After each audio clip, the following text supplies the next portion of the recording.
최고위원회 서병수 의장이 새 비대위 출범을 위해 정국위를 소집하진 않겠다고 했습니다. 이준석 대표는 비대위는 무효라며 추가 가처분 신청을 했습니다. 이재명 민주당 신임 대표가 윤석열 대통령에게 영수회담을 제안했습니다.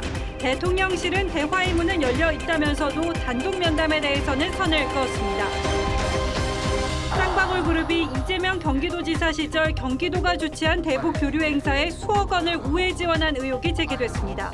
쌍방울은 또 해당 행사를 주최한 대북 교류 단체의 사무실을 무상 임대해 준 것으로 취재됐습니다. 4월 미 연준 의장의 고강도 긴축 예고 발언에 한국 금융시장이 직격탄을 맞았습니다. 원달러 환율은 13년여 만에 1,350원을 넘어섰고 증시는 2% 넘게 급락했습니다. 중학생이 수업 중 교단에 누워 휴대전화를 보는 모습 등이 SNS에 올랐습니다. 교육청은 해당 학생 징계를 검토하겠다고 했습니다. 장애인 시설에서 생활하던 중증 장애 여성이 재활교사에게 성추행당했습니다. 보이스피싱으로 7년 동안 5천억 원을 챙긴 조직폭력배 출신 총책이 붙잡혔습니다. 전국에서 모은 조직원을 중국으로 보낸 뒤 범행을 지시했습니다.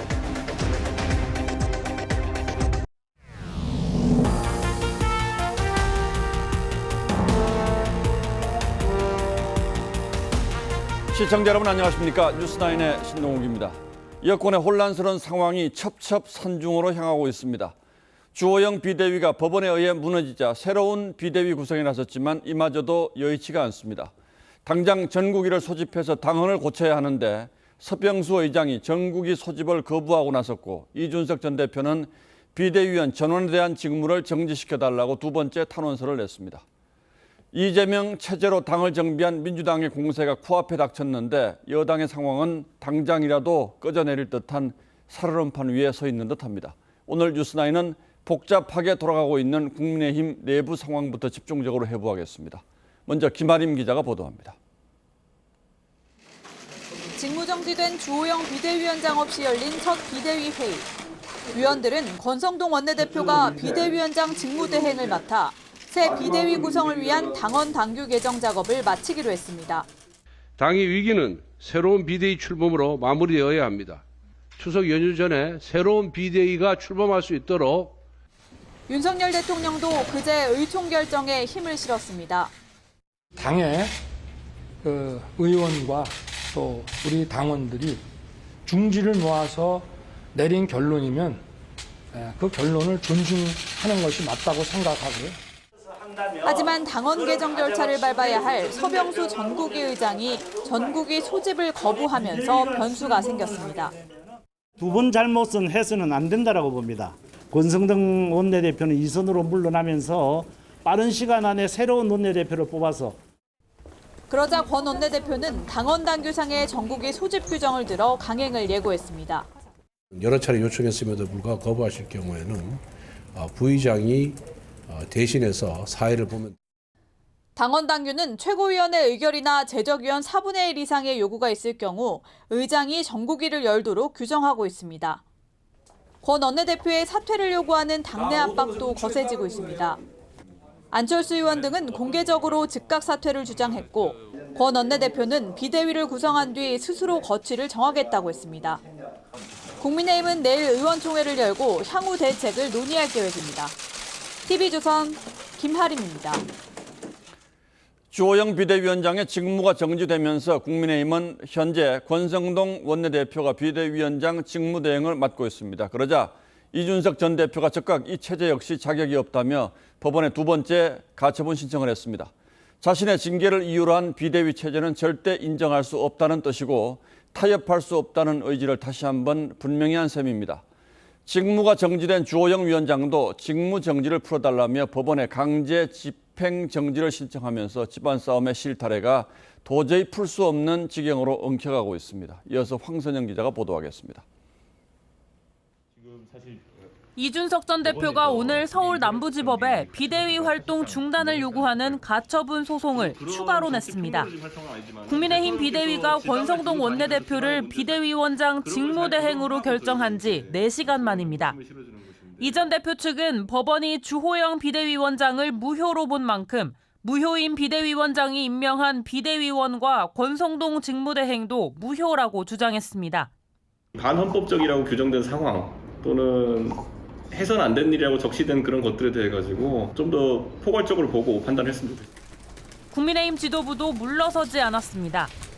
주 위원장은 이 전 대표가 비대위 설치 절차를 중지해달라는 가처분을 신청하지 않았기 때문에 주 위원장이 임명한 비대위원들은 유효하다고 반박했습니다. 그러면서 지난주에 나온 가처분 인용 결정이 문제가 있다며 제기한 이의 신청의 결과가 나오기 전까지 주호영 비대위원장의 직무 정지를 풀어달라고 법원에 요청했습니다. 법원의 가처분 결정을 저희가 충분히 수용을 하더라도 지금 당장 필요한 이 위기 상황을 넘길 만한 기구가 있어야 되기 때문에 당 지도부의 맞소송을 두고 당 안팎에선 비판이 쏟아졌습니다. 홍준표 대구시장은 둘 다 구질구질하다고 했고 김태흠 충남지사도 친정집이 난장판이라고 했습니다. TV조선 황선영입니다. 국민의힘 지도부는 이번 가처분이 인용된 이유가 모호한 당헌 규정 때문이라고 보고 있습니다. 비상 상황의 요건을 구체적으로 당헌에 명기해 두지 않아서 법원에 자의적으로 판단할 여지를 주었다는 거죠. 그래서 당헌을 바꿔서 이번에는 비대위를 다시 꾸리겠다는 건데 문제가 그리 단순하진 않습니다. 여권 내부에서조차 이런 방식으로 새 비대위를 꾸려도 사법 리스크는 여전하다는 지적이 나오고 있습니다. 그 이유는 최민식 기자가 설명하겠습니다. 국민의힘 지도부는 당원 당규에 명시된 비상 상황을 보다 구체적으로 규정하기로 했습니다. 현재 당헌 제96조에는 비대위 출범의 전제 조건인 비상 상황에 대해 당대표의 권리나 최고위 기능의 상실 등으로 정의하고 있습니다. 어떨 때가 당대표 권리 상태이고 최고위원 몇 명이 물러나야 최고위 기능이 없어진 건지 정의가 애매모호하다는 겁니다. 선출직 최고위원 4명이 사퇴하면 또 뭐 3명이 사퇴하면이라든지 이렇게 명확하게 그렇게 하면은 비상상황으로 본다라는 규정을 아예 만들어서 해석의 여지를 없애려고 하는 것입니다. 당내 상당수 법조인 출신 의원들은 구체적인 당헌 규정을 통해 법적 리스크가 해소될 것으로 보고 있습니다. 하지만 우려의 목소리도 있습니다. 이준석 대표 쫓아내는 비대위를 또 한 번 더 하겠다는 거 아닙니까? 그건 법원의 철퇴를 맞은 것이기 때문에 해법이 될 수 없는 거거든요. 이 전 대표의 가처분을 인용한 황정수 판사가 추가 가처분 신청의 심리를 맞는 점도 변수입니다. 현재 서울 남부지법에서 정당과 관련된 가처분 사건을 맡을 수 있는 합의재판부는 황 판사가 소속된 재판부가 유일합니다. TV조선 최민식입니다. 윤석열 대통령이 정무비서관 2명과 시민사회 수석실 비서관 2명을 사실상 경질하며 대통령실 내부 개편에 속도를 내고 있습니다.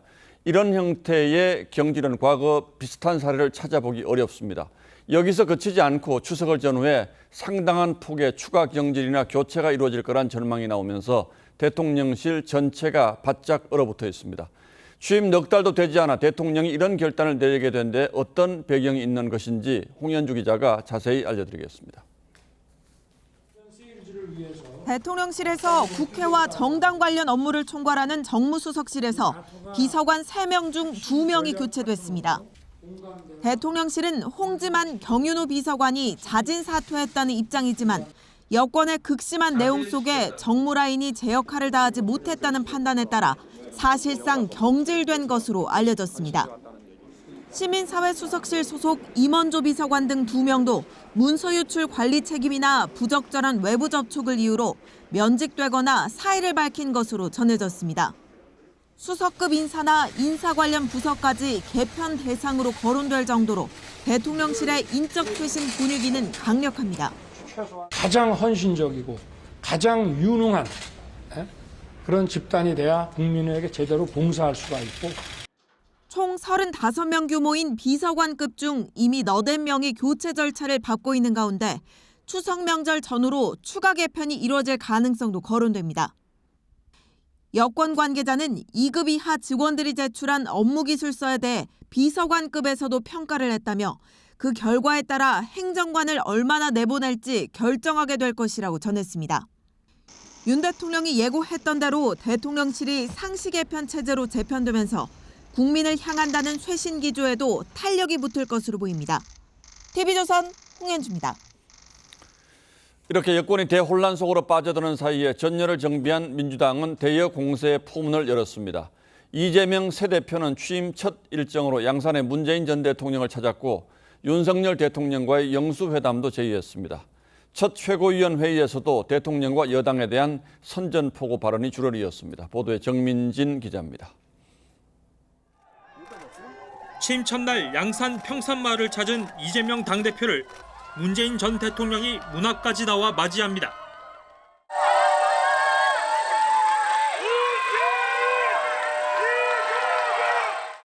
이 대표는 문 전 대통령 지지그룹과 자신을 지지한 그룹이 같다고 했고 문 전 대통령은 이기는 정당으로 가기 위해선 확장 통합해야 한다고 화답했습니다. 축하한다는 덕담해 주셨고 또 우리 민주당이 앞으로 갈 길에 대해서 조언도 해주셨습니다. 전당대회 출마와 이재명 방탄 논란을 불러온 당원 개정 과정에 갈등을 봉합하기 위한 행보로 보입니다. 첫 최고위원 회의에서 이 대표는 민생과 협치를 강조했지만 민생 앞에 여야와 정쟁이 있을 수 있겠습니까? 협력할 것은 철저하게 먼저 나서서라도. 친 이재명계 최고위원들은 이 대표의 사법 리스크를 엄호하며 김건희 여사에 대한 공세에 나섰습니다. 내부 총질 중지, 총구는 밖으로 이재명 당대표를 중심으로 똘똘 뭉쳐라. 129번 윤석열 정부는 압수수색을 했습니다. 윤석열 대통령 부인은 최소 1290번은 압수수색하고. TV조선 정민진입니다. 앞서 잠시 언급했습니다만 이재명 대표는 어제에 이어 오늘도 대통령과의 회담을 요청했습니다. 협치에 먼저 손을 내밀었다는 상징적인 제스처인 동시에 야당 대표로서의 존재감을 부각시키기 위한 의도적 행보로 보입니다. 대통령실이 대화의 문은 열려 있다는 원론적 수준의 반응을 보이긴 했습니다만 당장 성사될 가능성이 높아 보이지는 않습니다. 이채현 기자가 취재했습니다. 영수회담을 요청해 머리를 맞대고 해법을 만들겠습니다. 당선 일성으로 윤석열 대통령과의 회담을 제안한 민주당 이재명 대표는 연이틀 공개 요청을 이어갔습니다. 다시 한번 공식적으로 영수회담을 요청드립니다. 현재 이 민생과 경제 위기를 극복하기 위해서라도. 윤 대통령도 일단 여야 협치와 대화에는 긍정적인 반응을 보였습니다. 여야라는 것이 경쟁도 하지만 국익과 민생을 위해서는 하나가 돼야 된다고 생각합니다. 대통령실도 대화의 문은 언제든지 열려 있다고 했는데 다만 영수회담이라는 표현 대신 여야 지도부 면담에 언제든 응할 준비가 돼 있다고 했습니다. 윤 대통령과 이 대표가 독대하는 형식이 아니라 문재인 전 대통령 때처럼 여야 지도부를 함께 만나야 생산적인 논의가 가능하다고 본다는 해석입니다. 오늘로 예정된 정무수석의 축하난 전달도 이 대표의 양산 방문으로 연기됐습니다. 대통령실 관계자는 야당에 대해 국정협력을 요청하고 기대하는 카운터파트라면서 협치를 위한 일정들을 조율해 나갈 것이라는 입장을 밝혔습니다. TV조선 이채연입니다. 이재명 의원이 야당의 대표가 됐지만 이 의원을 둘러싼 전방위 수사도 속도를 내고 있습니다. 새로운 의혹도 불거져 나왔습니다. 이재명 대표가 경기도 지사로 재임할 당시에 북한에 리종혁 위원장 등 거물급 인사들을 초청하는 행사를 2회 연속 치른 적이 있습니다. 당시 경기도와 함께 한 대북 교류 단체가 행사를 공동 주최했는데 이 단체의 행사 자금을 지원한 업체가 변호사비 대납 의혹으로 수사를 받고 있는 쌍방울이었던 것으로 드러났습니다. 쌍방울이 대북 지원 단체를 우회해서 경기도와 이재명 지사를 도운 게 아니냐는 의혹이 일고 있는 만큼 이재명 지사 측의 해명도 필요해 보입니다. 김도영 기자가 보도합니다. 지난 2018년 11월 경기도와 한 대북 단체가 공동 주최한 북한과의 교류 행사. 남측에서는 당시 이재명 경기도지사와 이화영 평화부지사, 이해찬 민주당 대표 등이 참석했고 한반도 평화를 바탕으로 이웃 국가들과 상생하는 북측 인사로 리종혁 조선아태평화위원회 부위원장 등 5명이 방남했습니다. 공동 주최 측인 대북교류단체는 이 행사에 5억 원이 넘는 비용을 지출했는데 2억 원은 쌍방울 그룹의 기부금인 것으로 확인됐습니다. 경기도와 이 단체는 이듬해에도 필리핀에서 리종혁 등 북한 인사를 초청해 2차 대회를 열었는데 이 행사 역시 쌍방울이 후원했다고 대북 단체 관계자는 말했습니다. 쌍방울 같은 경우에는 필리핀 검사할 때 경기도로 지나갈 때 후원사로 들어있었던 걸로 알고 있습니다. 쌍방울이 대북 단체를 통해 경기도의 대북 사업을 우회 지원한 것 아니냐는 의혹이 제기되는 대목입니다. 하지만 쌍방울 측은 대북 단체에 기부한 것일 뿐이라고 설명했습니다.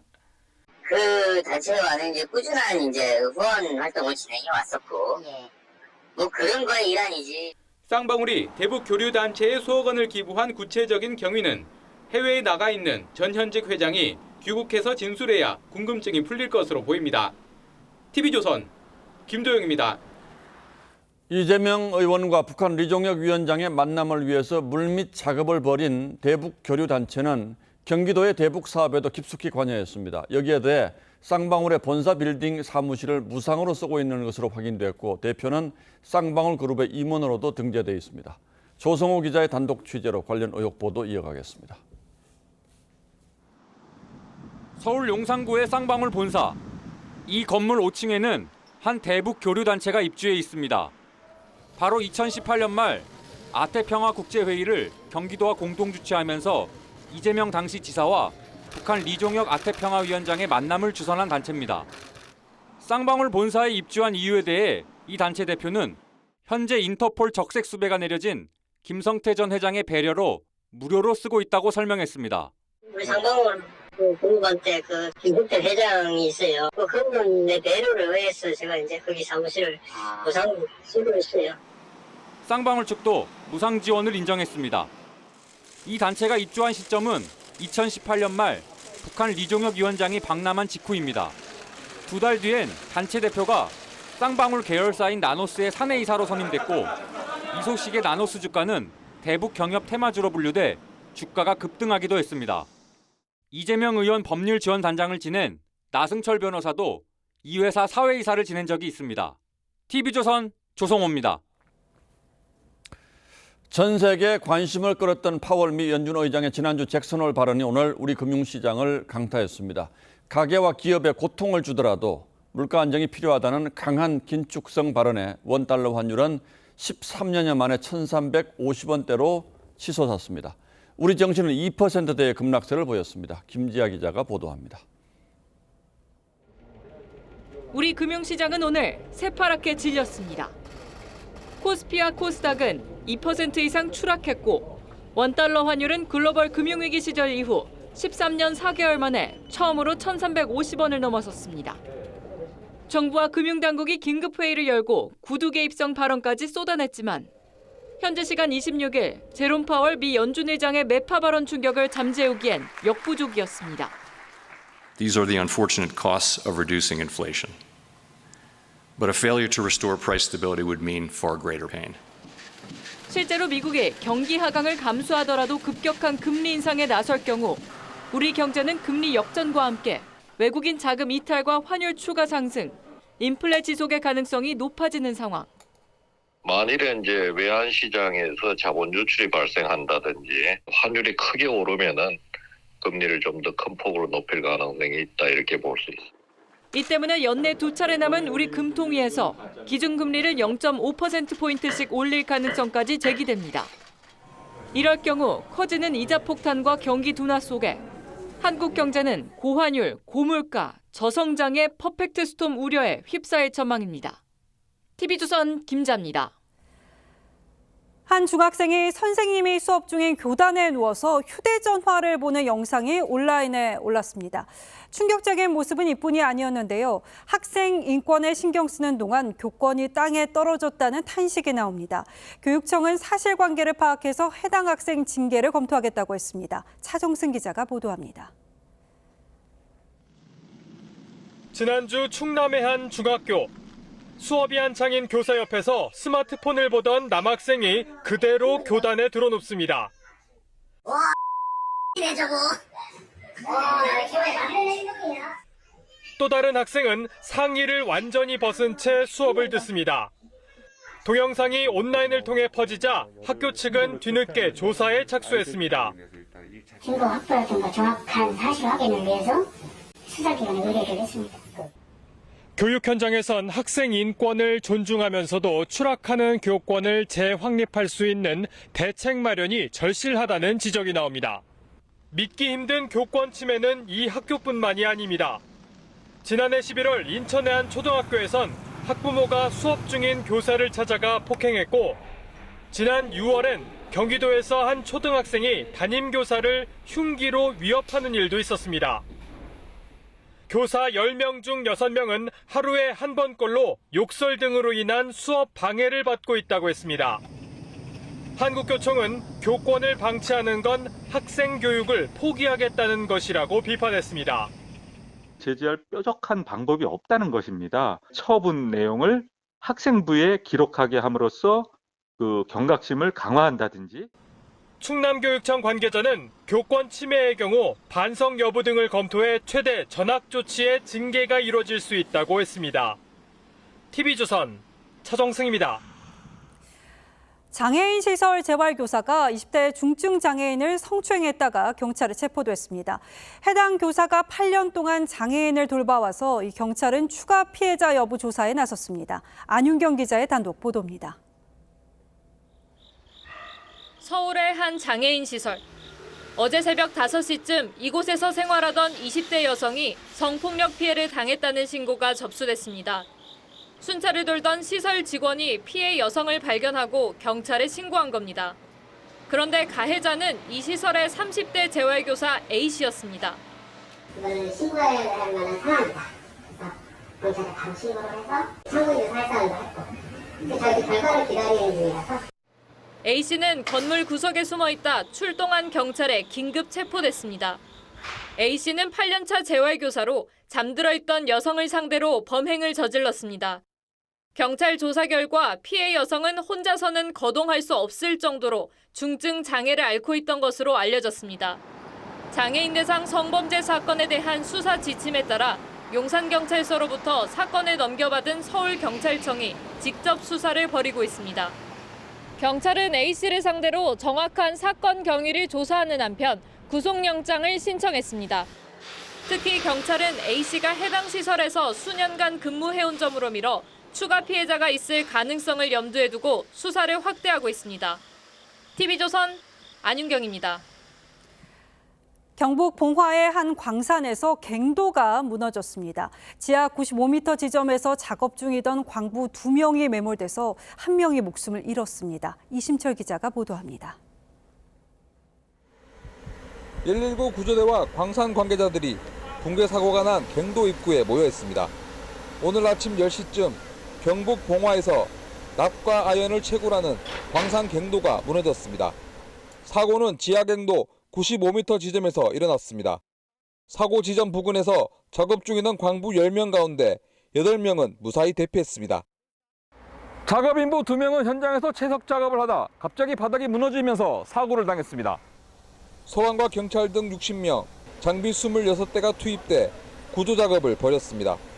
매몰됐던 광부 중 1명이 발목을 다친 채 사고 발생 1시간 반 만에 구조됐지만 나머지 1명은 암석 제거 작업 등 6시간 넘게 구조 작업을 벌였지만 결국 숨진 채 발견됐습니다. 입구 자체가 굉장히 좁아서 많은 사람들이 들어와서 작업을 하기가 곤란했고 2차적인 붕괴나 매몰의 우려가 있었기 때문에 붕괴 사고 당시 발파 작업은 없었던 것으로 알려졌습니다. 경찰과 소방 당국은 갱도 바닥이 깊이 3m 정도 무너지면서 매몰 사고가 일어난 것으로 보고 있습니다. 경찰 등은 작업자들과 광산업체를 대상으로 안전수칙 준수 여부와 정확한 사고 경위를 조사하고 있습니다. TV조선 이심철입니다. 이 추석을 앞두고 벌초 작업을 하다가 벌에 쏘이는 사고가 잇따르고 있습니다. 주말 사이 신고가 수백 건 잇따랐는데 이 사망 사고로 이어지기도 하는 만큼 성묘객들 한 번 더 주의하셔야겠습니다. 박건우 기자가 보도합니다. 지난 27일 낮 1시쯤 전남 진도군의 한 야산에서 벌초 작업을 하던 70대 여성 A씨가 벌에 쏘였습니다. 함께 작업을 하던 50대 남성도 벌에 쏘여 통증을 호소했습니다. 벌에 쏘인 A씨는 급하게 병원으로 이송됐지만 알러지의 일종인 아나필락시스 증상을 보이다 끝내 숨졌습니다. 사고 현장에 출동한 파출소 직원도 벌에 등을 쏘여 치료를 받았습니다. 5마리가 막 날아다니더라고요. 내려가고 있는데 벌이 와서 제 등을 한번 쐈어요. 같은 날 아침 9시쯤에는 충남 금산군에서 벌초하러 온 50대 남성이 벌에 쏘인 뒤 2시간 만에 숨졌습니다. 충남에서만 하루에 264건의 벌쏘임 사고가 신고되는 등 주말 사이 전국적으로 수백 건 넘는 신고가 접수됐습니다. 지난 5년 동안 벌에 쏘여 병원 치료를 받은 환자는 모두 6만 3천 명. 벌에 쏘일 경우 자칫 생명이 위험할 수 있기 때문에 벌초 전에는 주변에 벌집이 있는지를 확인해야 합니다. 말벌집이 있으면 우리가 선작업을 하면서 발견을 하거든요. 벌이 있고 그러면 일단은 피해요. 전문가들은 벌쏘임을 당할 경우 웅크리지 말고 머리를 보호하면서 신속하게 자리에서 벗어나라고 당부합니다. TV조선 박건우입니다. 보이스피싱으로 7년 동안 5천억 원을 빼돌린 조직폭력배 출신 총책이 붙잡혔습니다. 국내에서 사람을 모은 뒤에 중국으로 사람을 보내서 범행을 지시했는데 본인은 집에 외부로 통하는 통로를 만들고 고급 외제차를 몰면서 호화 생활을 즐겼습니다. 김창섭 기자의 단독 보도입니다. 검은색 모자를 쓴 남성이 다리에 붕대를 감고 건물로 들어옵니다. 20여 분 뒤 경찰이 건물을 급습하고 남성이 연행돼 나옵니다. 보이스피싱 총책 45살 최모 씨입니다. 전국을 돌아다니며 경찰을 피해왔던 최 씨는 병원 진료를 받기 위해 이곳을 찾았다가 검거됐습니다. 호남 지역 폭력 조직 행동대원으로 활동하던 최 씨는 지난 2014년 보이스피싱 조직을 만든 뒤 전국에서 모은 조직폭력배 수십 명을 중국으로 보냈습니다. 최 씨 일당이 각종 보이스피싱을 통해 챙긴 돈은 7년 동안 5천억 원 정도인 것으로 경찰은 추정했습니다. 감시를 피하기 위해 스포츠 도박 사이트 운영자를 사칭해 300만 원을 주겠다며 보이스피싱에 쓸 통장과 카드를 모았고 이 카드와 통장으로 돈을 송금받아 가로챘습니다. 총책이잖아요. 구체적으로 이제 어떤 일을 했고 어떤 거를 했는지 이제 밝혀내야죠. 최 씨는 이렇게 가로챈 돈으로 고급 외제차와 오토바이를 몰며 호화 생활을 해왔고 자신의 집에 외부로 통하는 비밀 통로까지 만든 것으로 알려졌습니다. 경찰은 최 씨와 최 씨의 아내 등 조직원 42명을 붙잡아 이 중 25명을 구속했습니다. TV조선 김창섭입니다. 올해 기업과 은행 등에서 직원이 돈을 횡령하는 사건이 끊임없이 이어졌죠. 금융권에서만 지난 6년 동안 내부 직원이 1,700억 원 넘는 돈을 빼돌린 것으로 조사됐습니다. 대부분 횡령이 수년간 이어질 정도로 내부 기강은 해이했지만 임원들은 거액의 연봉과 성과급을 받아온 것으로 파악됐습니다. 정준영 기자입니다. 농업 관계자들의 자금 줄이기도 한 지역농협. 금융당국 조사 결과 지난 2017년 이후 지역농협 59곳에서 횡령 사고가 발생했고 피해 금액은 153억 원이 넘습니다. 하나은행은 매년 횡령 사고가 터졌고 우리은행의 피해 총액은 716억 원이 넘습니다. 금융감독원에 따르면 금융사 임직원들이 지난 6년간 횡령한 회사 돈은 1,704억 원에 달합니다. 2019년 이후 횡령액은 계속 불어나는 상황이어서 재발 방지를 위한 제도적 노력이 미흡하다는 분석입니다. 금감원에 따르면 우리은행의 경우 직원이 공문서를 위조해 700억 원을 횡령한 지난 8년 동안 부서 내 감사가 없었습니다. 반면 횡령 사고가 3번 이상 발생한 11개 금융사 등기 임원들은 이 기간 동안 연봉과 성과급으로 643억 원을 받았습니다. 재발 방지를 위한 노력보다 고액 연봉과 성과급 잔치를 벌이고 있는 모습을 보면 금융권 전반의 도덕적 해이가 얼마나 만연되었는지. 금융당국은 내부 통제와 제도 개선에 나서겠다고 밝혔지만 때늦은 대처라는 지적이 나옵니다. TV조선 정준영입니다. 한 주 사이 긴팔옷이 어색하지 않을 만큼 날씨가 쌀쌀해졌죠. 계절 독감이 늘고 있습니다. 5년 사이에 가장 많이 집계됐습니다. 올 겨울에는 계절 독감과 코로나 이 둘이 동시에 유행하는 트윈데믹 우려도 나오는데요. 둘의 증상이 비슷해서 위중증 환자를 키울 위험도 제기됐습니다. 박지훈 기자가 보도합니다. 쌀쌀해진 날씨에 콜록대는 아이들을 보며 부모들은 혹시라도 코로나가 아닌지 불안합니다. 오늘도 5살 반에서 코로나 확진자가 나왔다고 문자를 받았거든요. 아무래도 걱정이 더 되죠. 코로나 팬데믹 이후 감소했던 독감 환자마저 증가 추세입니다. 질병관리청은 8월 3주차 계절 독감 환자가 1000명당 4.2명으로 5년 만에 최대라고 밝혔습니다. 인플루엔자 즉 독감 환자가 조금씩 더 많이 생기고 있습니다. 원래는 지금처럼 그렇게 많지 않은데 코로나 신규 확진자는 최근 감소세지만 위중증 환자는 597명으로 125일 만에 최다였습니다. 오는 10월쯤 신종 코로나 변이 유행 가능성이 점쳐지는 가운데 올겨울 코로나와 독감이 동시에 유행하는 트윈데믹이 올 거란 우려가 높습니다. 하루에도 100여 명 전후로 사망자가 나오는데 그보다 더 의료 체계 과부하가 걸리고 중증 사망자는 더 늘게 되는 거예요. 코로나와 독감은 증상이 비슷해 의료진이 진단과 처방을 내릴 때 어려움을 겪을 수밖에 없습니다. 이미 미국에서는 코로나와 독감에 동시 감염된 사례가 보고된 바 있는 만큼 종합적 대책 마련이 필요하다는 지적이 나옵니다. TV조선 박재훈입니다.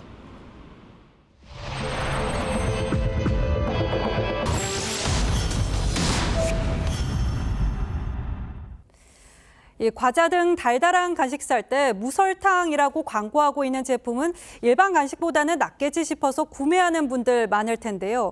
제품 포장에는 무설탕이라고 표시되어 있지만 뒷면 작은 글씨로 된 성분표를 찬찬히 뜯어보면 설탕 대신에 인공 감미료가 들어간 제품이 상당수입니다. 안심하고 먹었다가 복통 증세 등을 호소하기도 한다는데요. 소비자 탐사대 정은하 기자가 무설탕 식품을 분석해봤습니다. 설탕 제로 과자에 무설탕 젤리, 무설탕 음료까지 소비자 사이에서 건강한 먹거리로 인기를 끌고 있는 무설탕 식품들입니다. 당이 있어서 되도록이면 설탕이 많이 들어간 걸 안 먹으려고 하죠. 맛도 챙기고 건강도 챙기는 생각에서 포장 겉면엔 설탕 제로, 당류 제로, 특정 감미료 무첨가라는 홍보 문구가 가득한데 뒷면 성분표를 보니 말티톨, 폴리그리시톨, 소비톨 등이 포함돼 있습니다. 물에 잘 녹고 단맛을 내 설탕 대체제로 각광받는 인공 감미료입니다. 현행 식품 표시 기준은 설탕 대신 인공 감미료를 사용해 식품 100g당 당류를 0.5g 미만으로 낮췄을 경우 무당으로 표시가 가능합니다. 달면서도 칼로리가 낮은 말티톨도 무당 식품의 대표 원료인데 최근 말티톨을 넣은 식품을 먹다가 복통과 설사 증세를 호소하는 사례가 끊이지 않고 있습니다. 제가 임신 혈당이 좀 높아서 당류가 적은 간식을 찾다가 설사를 하고 구토를 하고 복통도 심하고 배가 당기고 온라인 카페에도 비슷한 증세를 겪었다는 글이 이어지고 있는데 실제로 미국과 유럽에선 하루 100g 이상 섭취할 경우 설사 가능성이 있다고 경고한 바 있습니다. 국내에서도 과량 섭취 시 설사를 일으킬 수 있다는 문구를 넣도록 의무화했지만 어떤 성분 때문인지 명시하진 않고 있습니다. 인공 감미료도 설탕 못지않게 혈당을 높일 수 있다는 연구 결과도 잇따르고 있습니다. 더 중요한 건 얼마를 먹느냐의 문제이기 때문에 내가 설탕이면은 예를 들어서 한 100g만 먹을 걸 이 말티톨은 뭐 괜찮다 싶어서 뭐 300, 400 먹는다 그러면 결과적으로 더 나쁜 결과를 줍니다. 전문가들은 무설탕으로 인쇄된 겉면 대신 반드시 뒷면 성분표를 보고 본인의 건강 상태에 따라 섭취 여부를 판단해달라고 조언했습니다. 소비자 탐사대 정은하입니다. 다음 뉴스입니다. 지난주 잭슨홀 회의에서 미국이 긴축 기조를 이어갈 거란 메시지를 분명히 한 건 물가 문제가 아직은 갈 길이 멀다는 뜻이고 우리 한국은행의 판단도 크게 다르지 않습니다. 거의 전 분야에서 물가가 오르지 않은 게 없는데 전기요금에 이어서 가스요금까지 오를 전망입니다. 이제 곧 난방을 해야 할 시기가 다가오고 있어서 서민 가게의 걱정이 더 커질 것 같습니다. 공공요금이 얼마나 오르는지 유혜림 기자가 취재했습니다. 지난달 액화천연가스 LNG 현물 수입 가격은 톤당 1,034.75달러로 1년 전보다 2배 넘게 올랐습니다. 도시가스의 주요 발전 원료인 LNG 값이 급등하면서 한국가스공사의 미수금이 5조 원을 넘어섰습니다. 천연가스를 비싸게 사와 그보다 낮게 팔다 보니 손실이 커진 겁니다. 결국 정부가 10월부터 도시가스 요금을 인상하기로 방침을 세웠습니다. 당초 소폭의 정산 단가만 인상하려 했는데 기준 연료비도 함께 올릴 것으로 알려졌습니다. 10월부터는 전기요금도 킬로와트 시당 4.9원 오를 예정이어서 서민 부담은 더 커지게 됐습니다. 요즘 인플레이션이 아주 높은 속도로 이렇게 진행되고 있어서 거기다 에너지 비용까지 올라가게 되면 국민들의 고통은 더 커지기 때문에 최근 달러 강세로 원달러 환율이 급등한 것도 에너지 요금 인상 요인으로 작용하고 있습니다. 정부는 요금 인상 외에는 마땅한 대책을 찾지 못하고 있습니다. 인상 부담을 완충해서 국민들에 관한 충격을 최대한 완화하는 방향으로 저희가 긴 시간을 두고 해소를 해야지. 고물가로 국민들이 고통받는 상황에서 큰 폭의 공공요금 인상만으로 한국전력과 가스공사 적자를 메우기보다는 공공기관의 자구계획 등을 통해 고통을 분담해야 한다는 지적이 나옵니다. TV조선 유혜림입니다. 전 세계 기업들은 지금 공급망 확보에 사활을 걸고 있습니다. 살 사람이 있어도 물건을 만들지 못하는 상황이 장기간 이어지면서 기업들의 발목을 잡고 있는 겁니다. 극심한 미중 갈등 속에서 미국의 대표적인 IT 기업인 애플이 중국의 반도체 기업과 손을 잡은 것도 우리에게 시사하는 바가 적지 않습니다. 애플의 중국 시장 공략이 가속화하면서 삼성 스마트폰의 중국 시장 설 자리가 더 좁아질 거란 걱정도 있습니다. 장혁수 기자가 취재했습니다.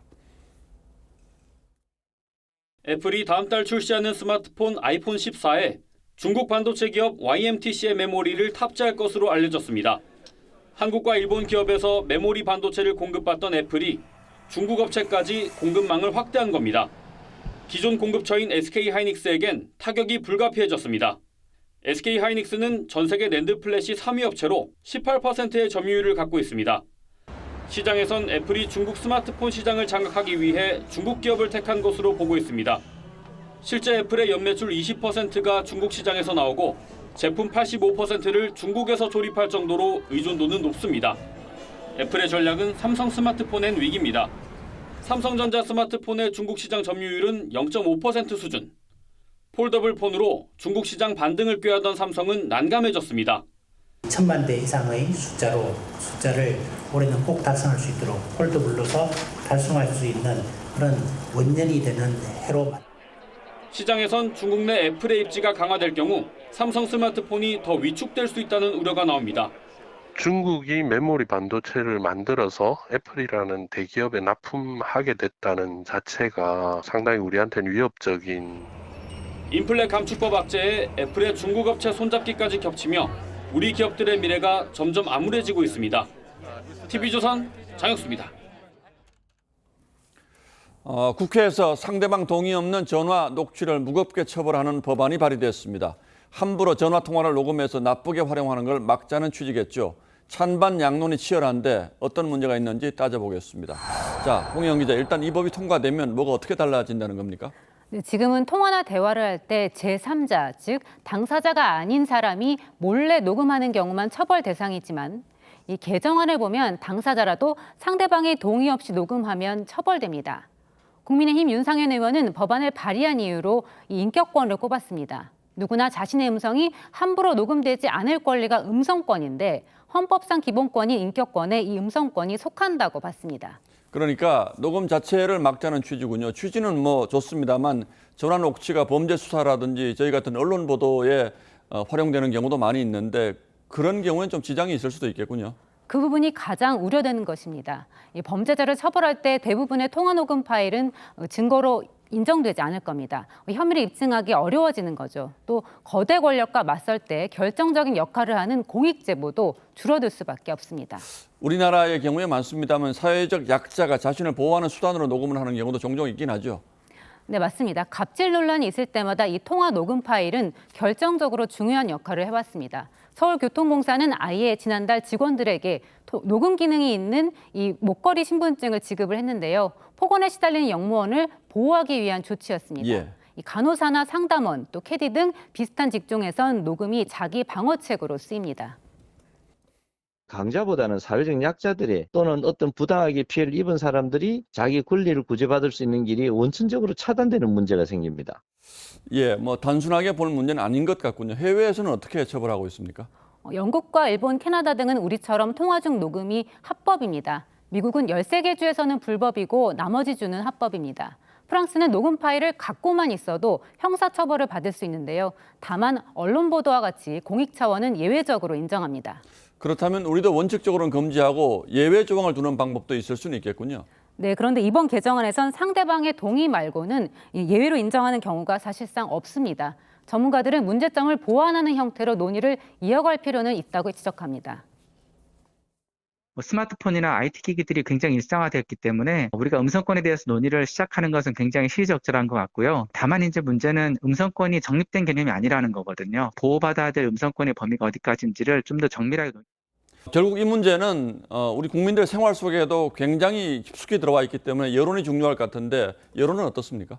이번 개정안에는 대체적으로 비판적입니다. 한 여론조사 업체가 찬반 여부를 물어본 결과 64%가 통화 녹음 금지법을 반대한다고 답했습니다. 공익 목적 같은 긍정적인 기능이 더 크다는 이유에서입니다. 5년 전에도 통화 녹음할 때 미리 알리도록 하는 법안이 발의됐지만 국회 문턱을 넘지는 못했습니다. 예, 국민적인 공감대 없이는 법 통과가 쉽지 않아 보이는데 그럼에도 불구하고 이 음성권에 대한 논의는 좀 더 이어갈 필요가 있겠군요. 예, 홍혜영 기자 잘 들었습니다.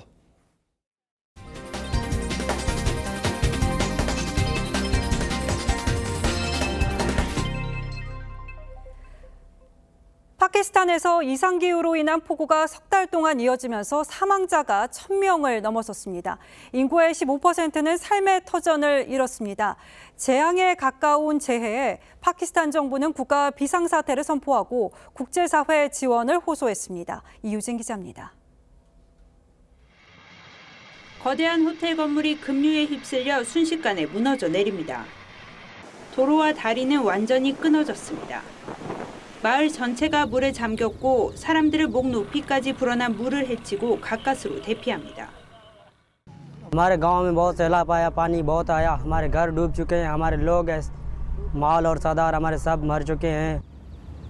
파키스탄에 닥친 홍수 재앙으로 남부 지역이 거의 물에 잠겼습니다.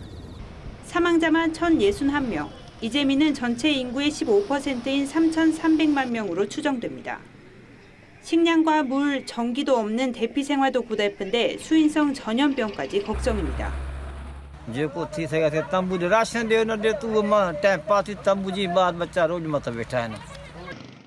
온수 누기는 보통 7월부터 시작되지만 올해는 6월 중순부터 폭우가 석 달째 쏟아지고 있습니다. 평년보다 7배가 넘는 비가 내린 신드주에선 성서에 나올 법한 재앙이란 말까지 나왔습니다. 국가 비상사태를 선포한 정부는 국제사회에 지원을 요청했습니다. मैं अपील करता हूं तमाम पाकिस्तानी अपने जो मुखय्यर हज़रात हैं कि वो सामने आएं और इस मुश्किल हालात में 다음 주까지도 비 예보가 있어 파키스탄은 공포에 떨고 있습니다. TV조선 이유진입니다. 한국을 대표하는 피아니스트 조성진이 가을의 초입에 쇼팽 피아노 협주곡 전곡을 야외에서 연주합니다. 3분 만에 7,000석이 모두 매진됐을 정도로 인기였는데요. 조성진은 어떤 마음으로 이번 연주를 준비하고 있을까요? 리허설 현장에 박소영 기자가 다녀왔습니다. 악단과 합을 맞추는 조성진의 눈이 날카롭게 빛납니다.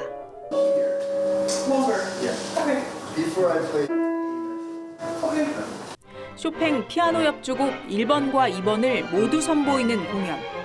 2번은 국내에선 처음 연주하는 곡입니다. 이 악장은 근데 쇼팽이 작곡한 곡 중에서 가장 아름다운 곡이라고 저는 생각을 하고 제가 제일 좋아하는 피아노 콘체르토 2악장 중에 하나예요. 어느덧 전 세계에서 쇼팽을 가장 잘 아는 연주자로 통하지만 처음에는 자신을 가두는 것 같은 쇼팽 스페셜리스트라는 타이틀이 달갑지 않았습니다. 그런 약간 낙인 찍히는 그런 게 싫어서. 근데 요즘에는 사람들이 저를 어떻게 부르는 거 그런 거 잘 신경을 예전보다 더 안 쓰게 된 것 같아요. 한국 클래식에 대한 세계적 관심이 큰 상황. 클래식 열풍을 몰고 온 주역으로서 감회도 남다릅니다.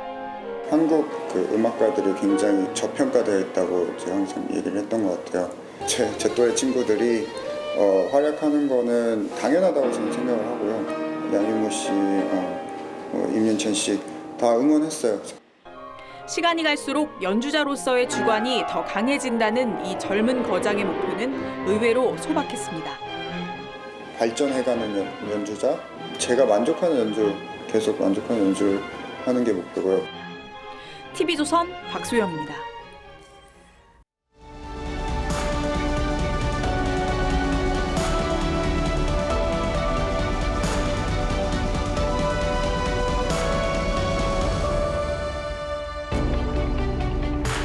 미국 맥주회사 광고입니다. 누군가 샷을 날리는 순간 관중들이 일제히 휴대전화를 꺼내 찍습니다. 그런데 캔 맥주를 든 이 남자만은 오롯이 맨눈으로 타이거 우즈의 샷을 응시합니다.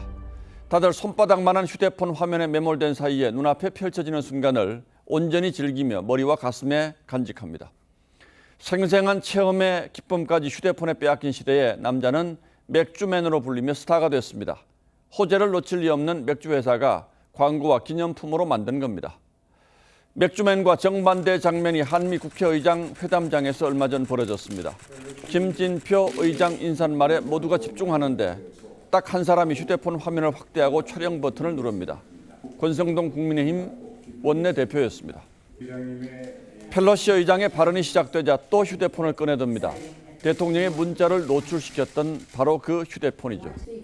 집권당 원내대표 깜냥이 맞긴 한 건지 또 한 번 의심스러웠던 순간입니다.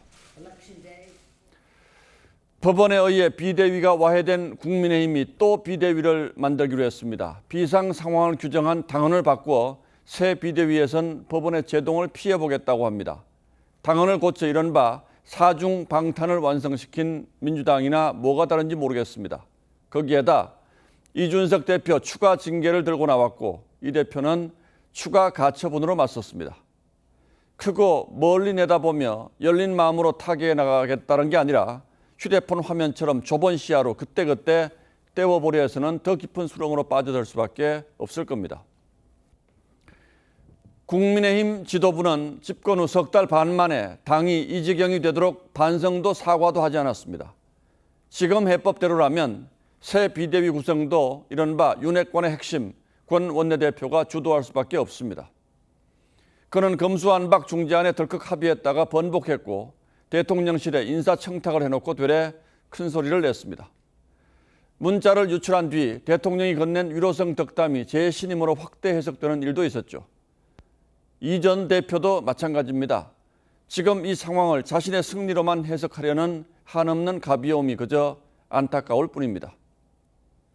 깜냥은 어떤 일에 걸맞는 능력이나 조건, 분수를 가리킵니다. 계기다라는 말도 있죠. 뻗대고 버틴다는 비속어였다가 표준어가 되었습니다. 권 원내대표가 자신에 대한 거취 논란을 갑론을박이라고 표현하면서 새 비대위가 구성된 뒤에 스스로 결정하겠다고 했습니다. 거취는 내가 알아서 할 테니 갑론을박하지 말라는 얘기로 들립니다. 아무리 국민의힘에 사람이 없기로 어떻게 이렇게 어이없는 일들이 숨 쉴 틈도 주지 않고 연달아 일어나는지 보다 이런 경우는 처음 본 것 같습니다. 8월 29일 앵커의 시선은 이런 처음 봅니다. 였습니다.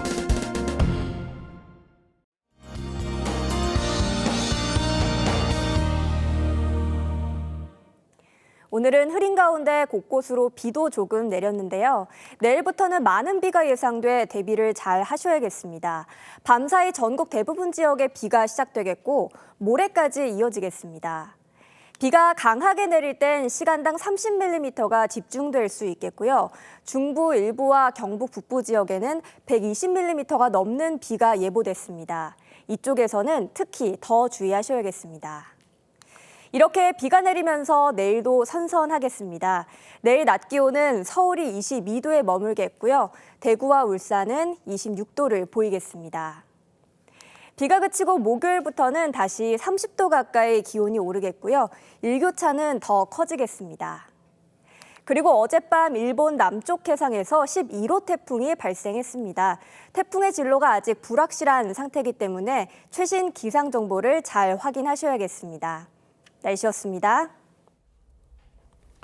예, 8월 29일 월요일 뉴스9는 여기서 모두 마치겠습니다. 시청해주신 여러분 고맙습니다.